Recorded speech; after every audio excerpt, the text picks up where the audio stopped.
For years, there was a huge rock on his farm. After a severe storm, he noticed a crack and realized that it was not just a boulder. What had been hidden beneath it for decades began to come to light. Subscribe and write in the comments which city you are watching from. The farm had always survived on habit rather than hope. It sat on a wide stretch of land that had been worked so long, the soil itself seemed to remember hands, hooves, and iron. The fields were not beautiful in the way people from outside imagined farmland should be. There were no neat fences painted white, no picturesque barns restored for photographs. Everything here was functional, worn down to what still worked, and nothing more. The house leaned slightly to the west, settling into ground that had shifted over decades. The barn doors creaked no matter how carefully they were opened. The machinery was old, patched together from parts scavenged at auctions and scrapyards, kept alive by stubbornness and familiarity rather than efficiency. The farmer had learned early that the land did not reward ambition. It rewarded consistency. You woke before sunrise, checked the sky, checked the animals, checked the ground. You fixed what broke. You ignored what could wait. That rhythm had shaped his life as thoroughly as it had shaped the fields. He had inherited the farm from his father, not because it was profitable, but because it was the only thing either of them had ever truly known how to do. The paperwork had been simple. The reality of keeping the place alive had never been.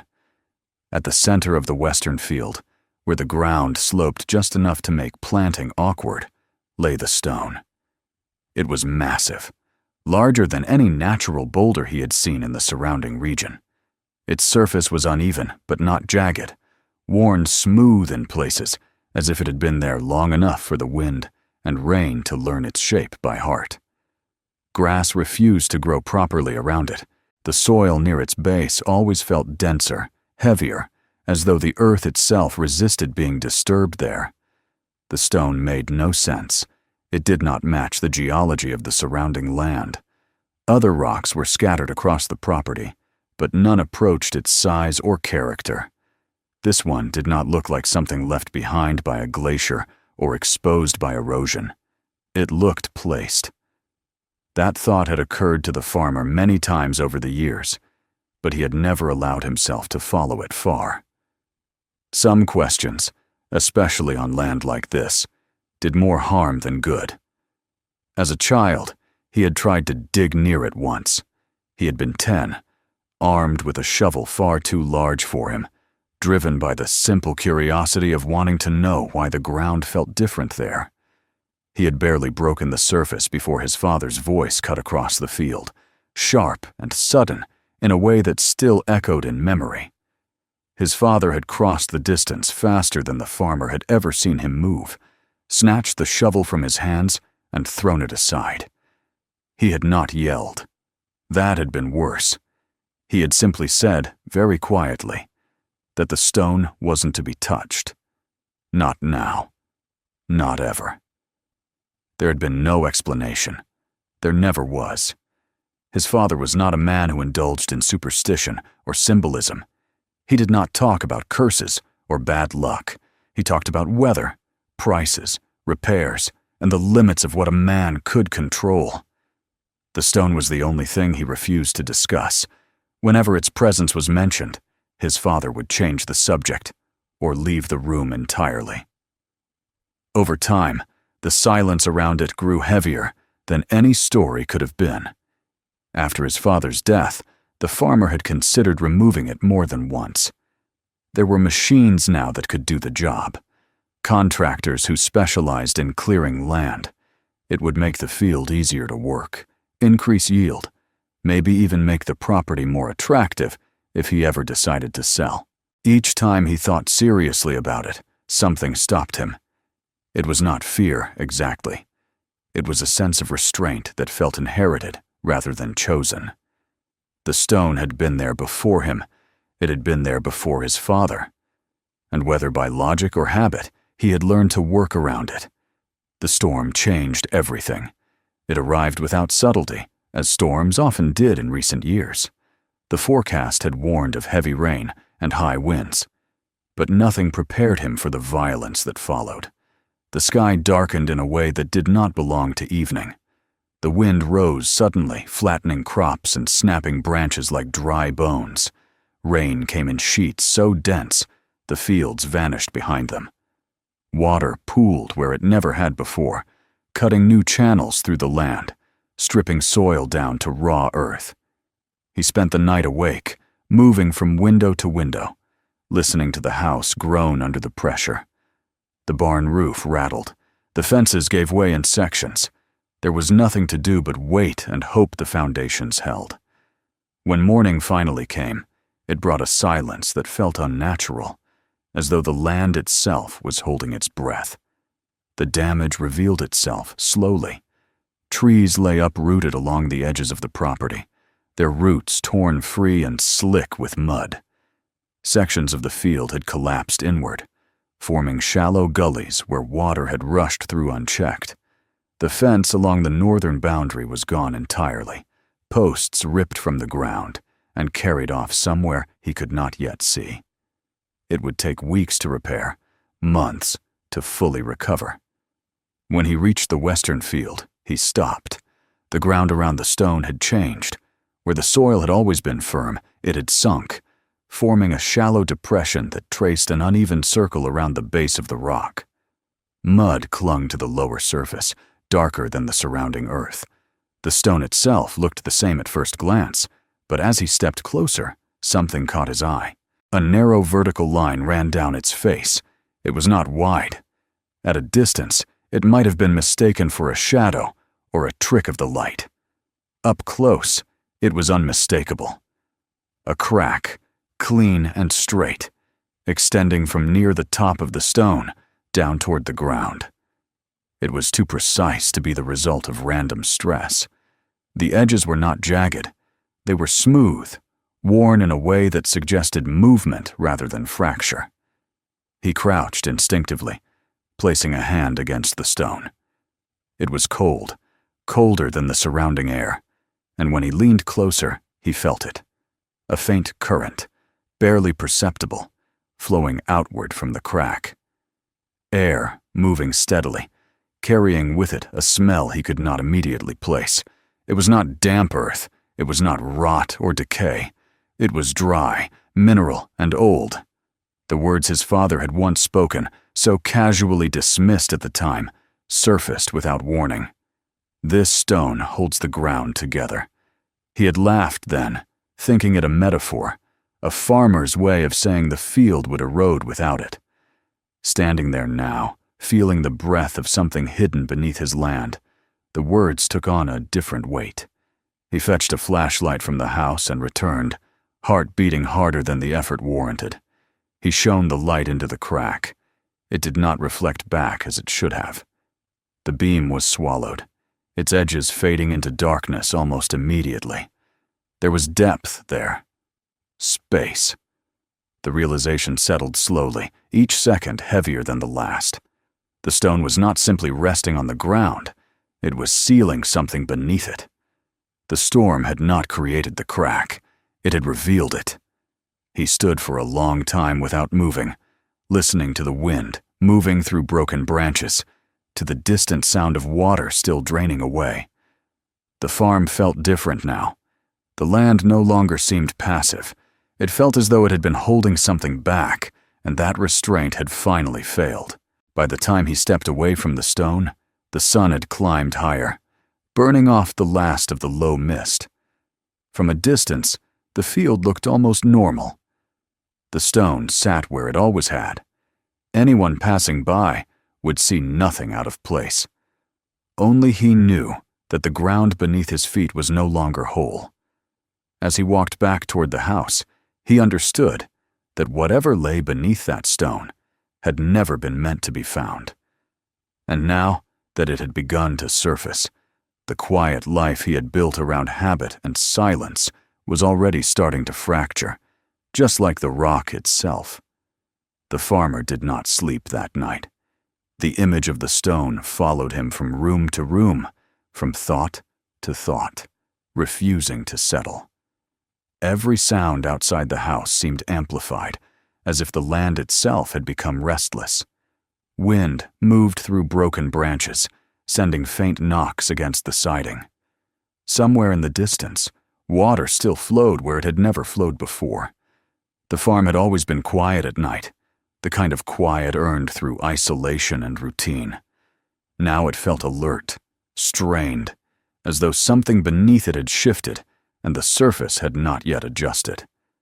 He lay in bed staring at the ceiling, replaying the moment he had leaned toward the crack and felt air move against his face. That sensation returned again and again, more unsettling than the sight itself. Air did not move without reason. It meant space, it meant depth, and it meant that whatever lay beneath the stone was not sealed the way it had once been. At dawn, he rose without hesitation, the decision already made before he consciously acknowledged it. Curiosity alone would not have been enough to drive him back to the field. Curiosity could be ignored, responsibility could not. If the ground beneath his land was hollow, unstable, altered by something buried long ago, then ignoring it was no longer an option. His father had worked around the stone because it had held. Now, it no longer did.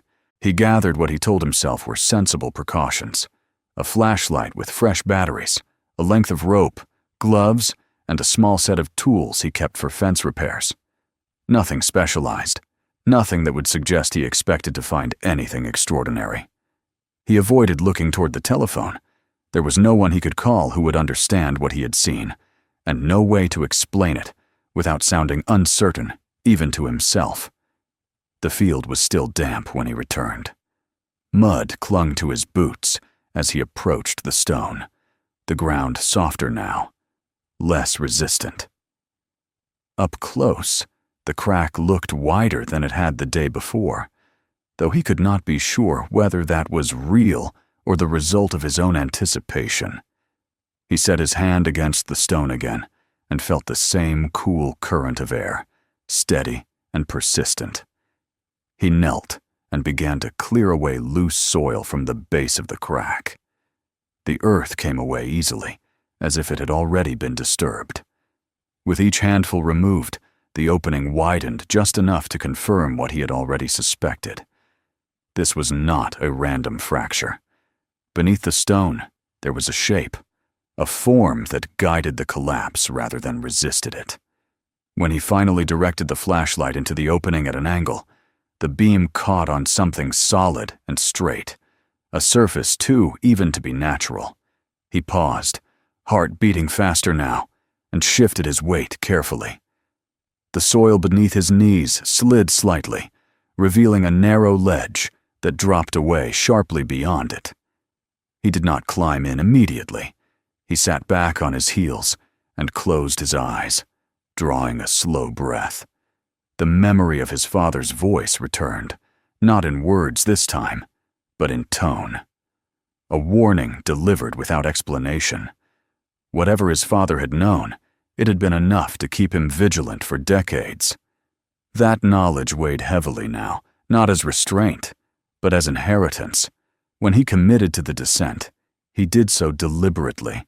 He looped the rope around the stone, testing its hold, and fed the loose end into the darkness. The rope met resistance quickly, brushing against something solid rather than falling freely. He adjusted the angle and tried again, this time feeling it slide along a surface before stopping. There was a floor down there, not far below. The passage was tight, forcing him to turn sideways as he eased himself inside. The stone closed around him, blocking out the open sky in a way that made his chest tighten despite the steady flow of air. The flashlight beam revealed walls that were not irregular or fractured as he had expected. They were reinforced, lined with concrete that bore the faint impressions of wooden forms. The marks were old but distinct, preserved in the absence of light and moisture. His boots met solid ground sooner than he anticipated. He stood carefully, testing his balance, and swept the light around him. The space was narrow but purposeful, sloping downward at a gentle angle rather than dropping sharply. Metal ran along one wall, partially embedded, rusted, but intact enough to identify as remnants of cabling or conduit. This was no cave. This was construction. The smell changed as he moved deeper. The fresh scent of damp soil faded, replaced by something drier, heavier. Dust stirred with each step, coating his boots and settling into the folds of his clothing. The air carried a faint metallic tang, the lingering trace of machinery long removed but not forgotten. The passage widened gradually, enough that he could straighten fully. His shoulders brushed the walls in places where the concrete had been poured close, then chipped back deliberately. The work was not crude. It was efficient, designed for function rather than comfort. Whoever had built this had known exactly how much space was needed, and no more. As he advanced, his light revealed the first scattered objects. A length of steel pipe lying against the wall, its surface corroded, but still recognizably manufactured. A broken crate half buried under silt. The wood splintered in a way that suggested force rather than age alone. Further along, the passage opened into a larger chamber, and the beam of the flashlight expanded to reveal a space that stole his breath. The room was not vast, but it was undeniably deliberate. The floor was level, packed hard, with faint tracks etched into it, where something heavy had been dragged repeatedly. The walls were reinforced, intersected by metal supports, bolted directly into the stone behind them.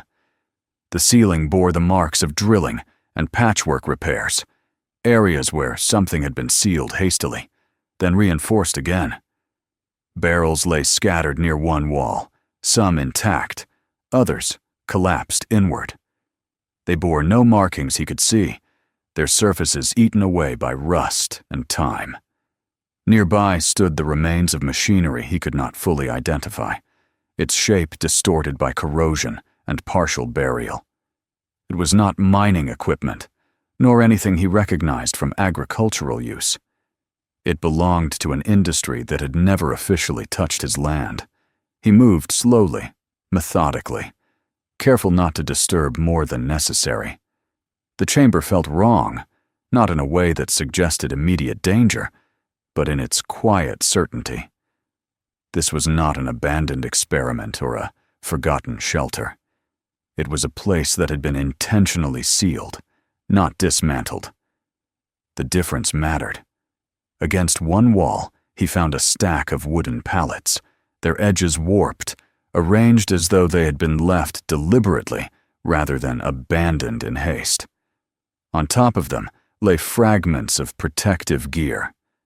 A cracked helmet, gloves stiff with age, a faded vest whose reflective strips had dulled but not entirely disappeared. These were not relics from another century. They were recent enough to be recognizable, recent enough to raise questions that demanded answers. He knelt and examined the floor near the center of the room. The dust there was uneven, disturbed in overlapping patterns. Footprints, some older, some faintly preserved beneath newer layers. The chamber had not been used once and forgotten. It had been entered, exited, revisited. The realization sent a chill through him. This was not a mistake from the distant past. Whatever had been buried here had remained relevant long after his father had taken possession of the farm. Near the far end of the chamber, partially concealed behind a fallen support, he noticed a cluster of objects that made his stomach tighten. Papers, sealed in plastic that had yellowed but not yet disintegrated. He did not open them. He did not need to. The presence of documentation alone was enough to confirm what he already knew. This place had a purpose that extended beyond physical containment. As he straightened, his light caught on something else. A marking on the wall, faint but deliberate. A date scratched into the concrete. He stepped closer and read it, his breath catching as recognition set in. The year matched the one printed on his father's property deed. The same year the farm had changed hands. He stood there for a long time, the beam of his flashlight fixed on that single detail. The connection was no longer theoretical. It was recorded, etched into the very structure beneath his feet. His father had not simply inherited a burden. He had been handed a responsibility, one disguised as opportunity, secured by silence. The chamber felt smaller now, its walls closer, its air heavier. The farmer turned slowly, committing every detail to memory. The barrels, the machinery, the markings. He understood that what he had uncovered could not be unseen. The stone above had not been a random obstacle. It had been a seal, placed deliberately to hide this space from time and scrutiny. When he began the climb back toward the surface, the passage felt steeper than before. Each step upward carried a growing weight, not physical, but moral. The knowledge he now carried was heavier than the tools in his hands. As daylight crept back into view through the narrow opening, he felt a strange reluctance to emerge, as though crossing back into the open air would finalize what had already been set in motion. He pulled himself free of the passage and stood beside the stone once more, the farm stretching out around him in familiar lines. The fields looked unchanged. The barn still leaned. The fences still needed repair. And yet everything was different. The land he had thought he knew had revealed a second life beneath it, one that intersected with his own family in ways he had never imagined. As he secured the opening as best he could and stepped away, one thought repeated itself with quiet insistence. His father had known, and whatever he had chosen to protect by his silence was now the farmer's responsibility to face. The house felt different when he returned from beneath the stone. It was the same structure that had sheltered him his entire life, the same rooms worn smooth by habit and repetition, yet the air inside carried a weight it had never held before. The familiar creak of the floorboards no longer felt comforting. Each sound seemed to linger longer than it should have, as if the walls themselves were listening. He stood in the doorway longer than usual, boots still caked with damp soil, breathing in the scent of old wood and dust, trying to reconcile what he had just seen with the life that had unfolded here so quietly for decades. His father's chair sat by the window, angled just enough to catch the afternoon light. It had always been there, positioned to look out toward the western field. As a child, he had never questioned why his father favored that view. He understood it now in a way that made his chest tighten. The man had not been watching crops or weather alone. He had been watching the stone. The farmer moved through the house slowly, touching objects without really noticing them. A chipped mug left where it always had been. Tools hung neatly by the back door, arranged with a precision that bordered on compulsion. Everything about the place spoke of order imposed deliberately, as if chaos had been kept at bay through constant vigilance. That vigilance now took on a new meaning. He went to the small room at the back of the house, the one his father had used as an office but never called that. It had been locked when his father was alive, not with suspicion, but with habit. After his death, the key had been left on the hook by the door, unused, waiting. The farmer unlocked it now and stepped inside. The room smelled faintly of paper and oil. Shelves lined the walls, filled with ledgers, manuals, and boxes labeled in his father's careful handwriting. This was not a place of secrets in the dramatic sense. It was an archive, a record of a life spent documenting what mattered and ignoring what did not. He closed the door behind him and sat at the desk, resting his hands on its worn surface. At first, the papers told a familiar story: receipts for seed and feed, repair invoices, notes about weather patterns and yield. His father had tracked everything with meticulous attention, as though the act of recording could impose control over an unpredictable world. The deeper he dug, however, the more the tone shifted. Dates began to cluster around a particular year, the year the farm had been purchased. The deed lay in a folder thicker than the others. He remembered signing his name beneath it after his father's passing, barely glancing at the details. Now he read every line carefully. The price stood out immediately, absurdly low even for the time. Comparable properties in the region had sold for twice as much, some for more. There was no explanation attached, no mention of defects or limitations that would justify the difference. Behind the deed, tucked carefully between unrelated documents, he found additional pages. They were not official in the way the deed was. There were no letterheads, no seals. The language was vague, but precise in its own way, heavy with terms that avoided specificity. References to technical considerations, to restrictions on land modification, to obligations assumed by the purchaser without further explanation.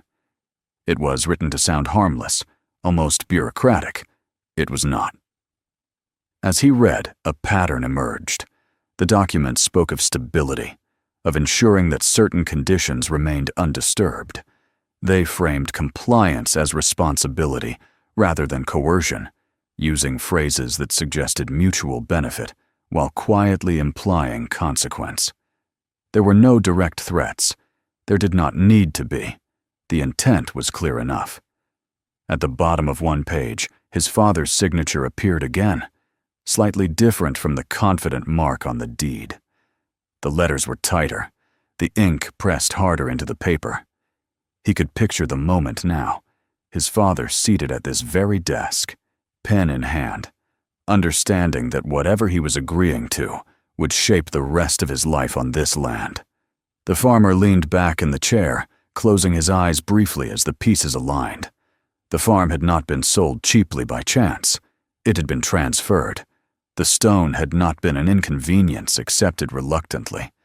It had been a condition. He continued searching, drawn now by a need that felt both urgent and restrained. In a metal box at the back of the shelf, he found correspondence that had never been mailed, letters written and rewritten, then abandoned. His father's handwriting filled the pages, careful but tense. He did not address anyone directly. Instead, he recorded thoughts, questions, doubts he had clearly never spoken aloud. He wrote of men who came to the farm before the sale, men who spoke politely and never gave their names. He wrote of being shown the land in silence, of being told what areas would never be discussed. He wrote of a choice presented as an opportunity, backed by assurances that his family would be left alone, so long as certain boundaries were respected. The stone was mentioned only once, referred to obliquely as the cover. The farmer opened his eyes and stared at the opposite wall, seeing his father not as the steady figure of his memory, but as a younger man standing on unfamiliar ground, faced with a decision that offered security at the cost of truth. It was easy to imagine the reasoning that had followed. The farm meant survival. Silence meant safety. Whatever lay beneath the stone was not his burden to carry, so long as it remained buried. He found the final piece tucked into a ledger he had nearly overlooked. It was a letter, folded carefully, its edges worn soft. Unlike the others, it was not written in his father's hand. The language was formal but sparse, the sentences short. It acknowledged the completion of agreed-upon measures and confirmed that the site had been secured. It expressed appreciation for cooperation and trust that the arrangement would remain undisturbed. There was no signature, only a reference number at the bottom, a number that meant nothing on its own, but which carried an unmistakable authority.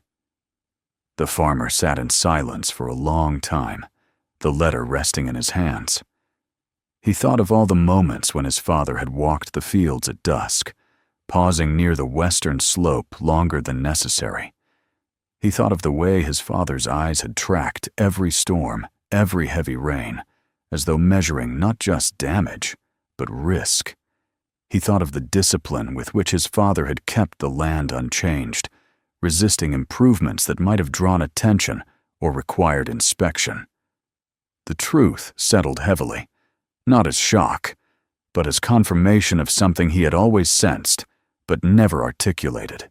His father had lived with knowledge that demanded constant restraint. He had been neither villain nor hero, simply a man who had chosen to protect his family by becoming a quiet custodian of someone else's secret. The farmer rose from the desk and walked back into the main room. The late afternoon light slanted through the windows, illuminating dust motes that drifted lazily in the air. Outside, the fields waited, unchanged in their patience. Beneath them, the buried structure remained, no longer sealed as it once had been. He understood now that the storm had done more than expose a passage. It had ended an inheritance of silence. His father's choice had bought decades of quiet, but it had also deferred a reckoning that could no longer be avoided. The stone no longer held what it was meant to hold, and the land itself was beginning to show the strain. As evening approached, the farmer stood by the window and looked toward the western field. The stone caught the fading light, its surface unchanged to any casual observer. He felt no anger toward his father, only a somber respect for the burden he had carried alone. But respect did not absolve him of what came next. The truth his father had contained was no longer contained at all. It had found its way into the open, and with it came responsibility that could not be deferred or ignored. Whatever had been buried beneath that stone had been placed there deliberately, with care and intention. And now, having been disturbed, it was no longer just a matter of history. It was active, present, and beginning to affect the land above it. The farmer knew, with a clarity that left no room for hesitation, that the next step would not be confined to memory or paper. What lay beneath the earth was already reaching outward, and soon it would demand a response not just from him, but from anyone who depended on the ground remaining safe and whole. The changes did not announce themselves all at once. They crept into the rhythm of the farm quietly, the way rot settles into wood long before it becomes visible on the surface. At first, the farmer dismissed them as after effects of the storm. The land had been battered, the drainage disrupted. It was natural for things to feel unsettled for a while. He told himself this as he moved through his days, repairing fences, clearing fallen branches, restoring what could be restored. But the signs persisted, and they did not behave like ordinary damage. The cattle were the first to show it. One of the older cows stopped feeding properly, lingering near the water trough, and then backing away as if uncertain. Another developed a cough that did not respond to the usual remedies. Their coats dulled, their movements slowed. The farmer had raised livestock long enough to recognize when something was wrong that could not be explained by weather or age alone. He tested the feed, changed suppliers, flushed the troughs. Nothing improved. Then there was the water. The well had always been reliable. Its taste had been the same for as long as he could remember, faintly mineral, cool even in summer. After the storm, he noticed a bitterness that lingered on the tongue. It was subtle, easy to miss if one were not looking for it.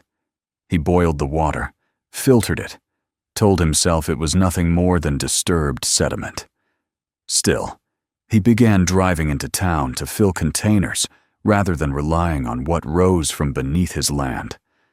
The soil near the stone changed last. Crops planted there struggled to take hold, their leaves yellowing prematurely, their roots shallow and weak.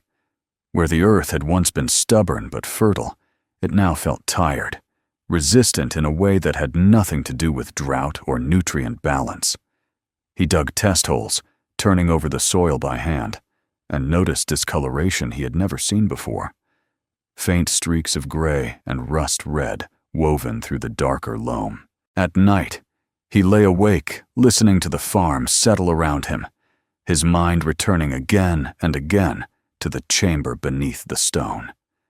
The image of those barrels and sealed containers refused to fade. Whatever had been buried there had not remained inert. It had waited, contained by earth and stone, until time and weather had weakened the barrier. Now it was beginning to reach outward. He could no longer pretend that his discovery was a matter of curiosity or history. It was active. It was affecting the land in ways that would only worsen if left unaddressed. He returned to the passage beneath the stone with a sense of grim purpose. This time, the descent felt different. He was no longer an intruder uncovering a secret. He was a custodian confronting a failure. The air inside the passage carried the same dry, metallic tang, but beneath it, he detected something new. Faint, but unmistakable.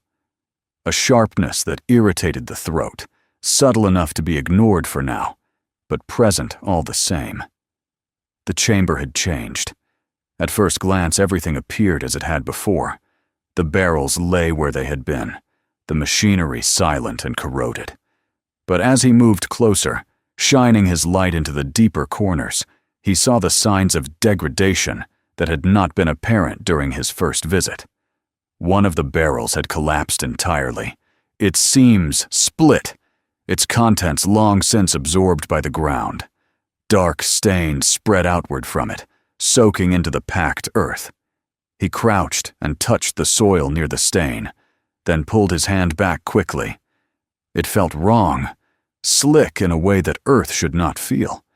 He wiped his glove against the wall, unease tightening in his chest. This was not the slow decay of forgotten materials. This was leakage. Further along, he found cracks in the concrete lining, hairline fractures that radiated outward from points where containers had once been stacked. The seals that had held this place together had not been designed to last forever. They had been designed to last long enough. He followed the cable remnants along the wall, tracing their path to a junction where the ceiling bore the marks of hurried reinforcement. Someone had known this place was failing. Someone had tried to stabilize it, not properly, not permanently, but enough to delay consequences. The work had been rushed, uneven, driven by urgency rather than care. The realization settled heavily. This site had not been sealed as a completed solution. It had been sealed as a postponement. As he stood there, absorbing the implications, a sound echoed faintly from the passage behind him. He froze, listening. It was not a voice, not footsteps, but a distant vibration, barely perceptible, like the rumble of heavy machinery far away. He told himself it was his imagination, the resonance of the stone shifting under stress. Yet when he climbed back to the surface later, he noticed tire tracks near the edge of the property that had not been there before. They were shallow, partially erased by rain, but deliberate. Someone had driven close enough to observe, perhaps to check the damage caused by the storm. The farmer felt a familiar tightening in his chest, one he had felt before when reading his father's letters, the sense of being watched without being seen. The first visit came 2 days later. A sedan he did not recognize pulled into the drive just after noon. It was clean, in a way that stood out against the dust and mud that still clung to the farm. 2 men stepped out, dressed plainly but expensively, their shoes unsuited for the ground they crossed. They smiled easily, the kind of practiced ease that suggested confidence rather than friendliness. They introduced themselves only by first names. They spoke of the storm, of concern for properties in the area, of assistance programs and environmental assessments. Their questions were casual but precise. Had he noticed changes in the soil? Had his water supply been affected? Had there been any unusual erosion near the western field? The farmer answered carefully, offering nothing beyond what could be observed from the surface. He watched their eyes as he spoke, noting how their attention sharpened at certain details. When one of them mentioned the stone, doing so as though in passing, the farmer felt a flare of anger he barely suppressed. They did not ask to inspect it. They did not need to. Their interest lay not in discovery, but in confirmation. Before they left, one of them mentioned compensation, phrased as support, assistance with repairs, acknowledgement of inconvenience, all contingent on cooperation, on allowing specialists to handle what lay beneath the land. The implication was clear. The silence his father had maintained was still expected. That night, the farmer sat at the kitchen table long after darkness fell, his hands wrapped around a mug he did not drink from. The words of his father echoed in his mind, not from any single memory, but from the accumulation of restraint that had shaped his childhood. This was the moment his father had prepared for without ever naming it. The moment when silence would no longer be enough to protect what mattered. The conflict was not abstract. If he refused their help, if he spoke openly, the consequences would not fall only on him. The farm was his livelihood, his home.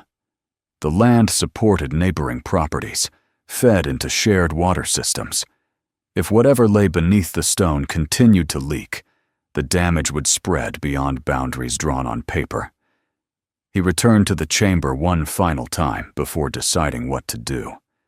This time, he brought containers to collect samples, not as a scientist, but as a witness. He photographed the cracks, the stains, the collapsed barrel. He recorded the dimensions of the chamber, the positions of the remaining materials. He did not open sealed containers. He did not disturb more than necessary.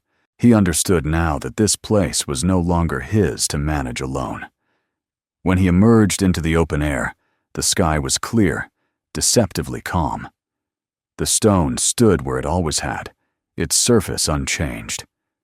Beneath it, the damage continued silently, indifferent to his hesitation. By the time the men returned, he had made his decision. He refused their offer politely, firmly. He told them he intended to have the site evaluated independently. He watched as their expressions shifted, the practiced ease giving way to something colder, more calculating. They did not argue. They did not threaten. They reminded him, gently, of his father's wisdom, of the stability his silence had preserved. They suggested that some things, once disturbed, were better sealed again. After they left, the farmer stood alone in the yard, the weight of his choice settling over him. He knew now that what had been buried beneath his land was not simply a relic of past wrongdoing. It was an ongoing risk, a failure that had been managed through concealment rather than resolution. The stone had held the earth together only as long as the truth remained buried with it. Now that barrier had failed. What was released could no longer be contained by habit or fear. As the sun dipped toward the horizon, the farmer looked out across his fields and understood that the reckoning his father had delayed had arrived at last.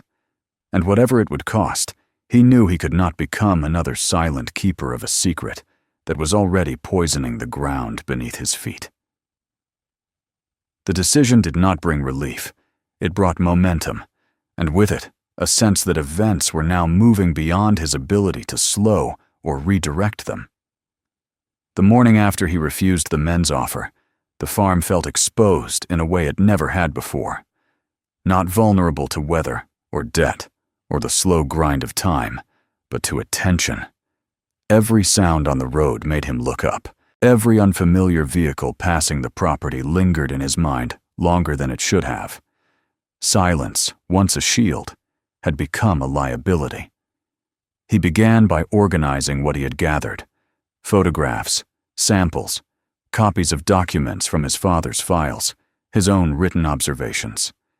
He worked late into the night at the kitchen table, spreading papers out carefully, aligning dates, noting repetitions.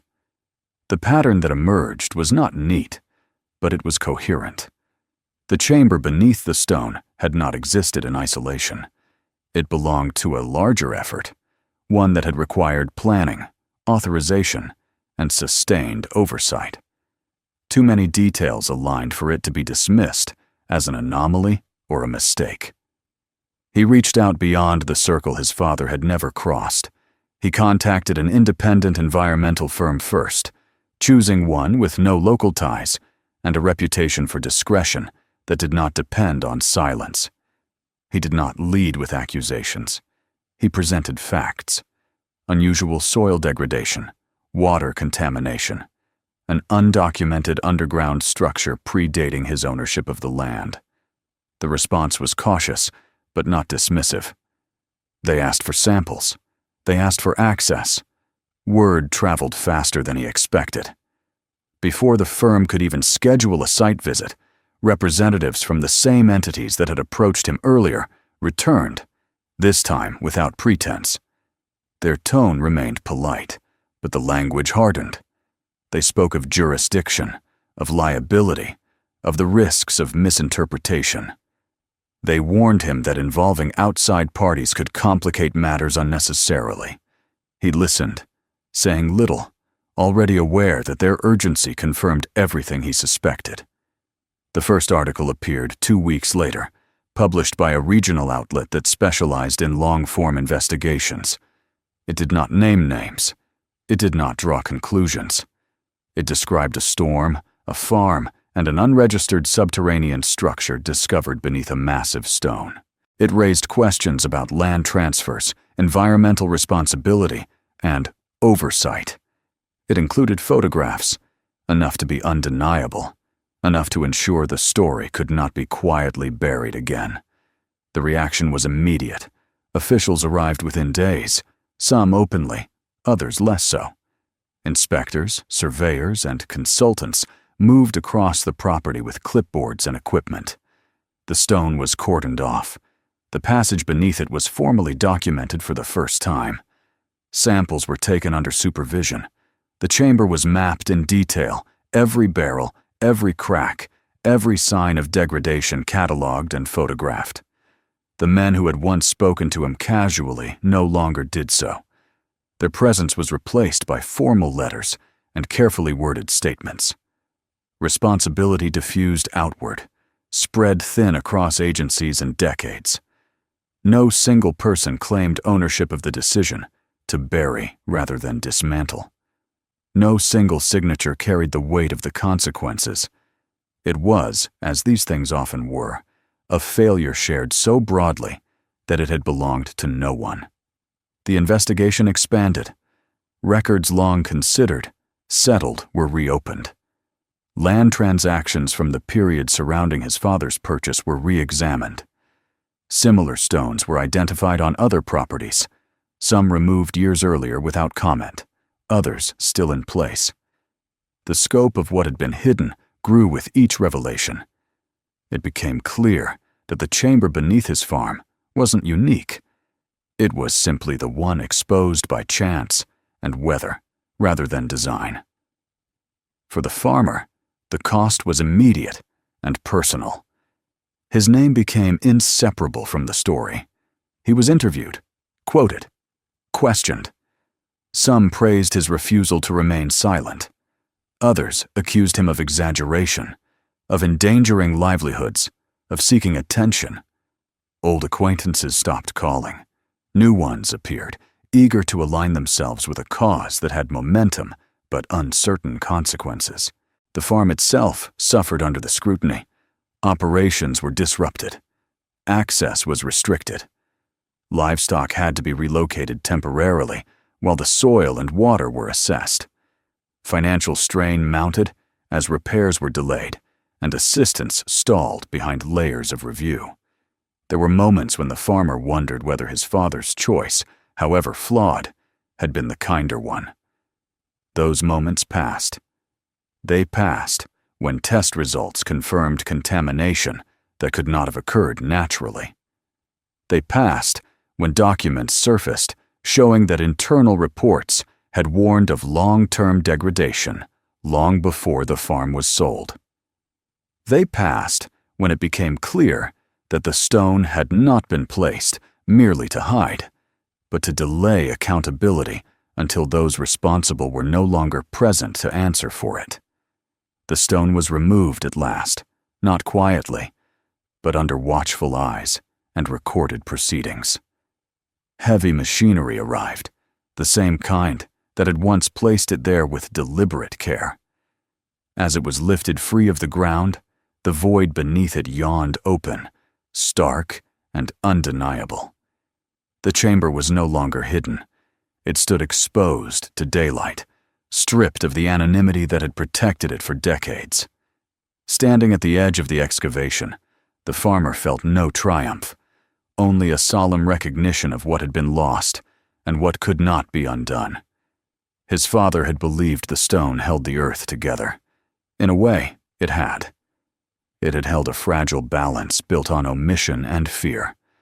Removing it did not restore what had been damaged. It revealed it. Cleanup efforts began slowly, cautiously. Some damage could be mitigated. Some could not. The land would recover in time, experts said, though it would never be quite the same.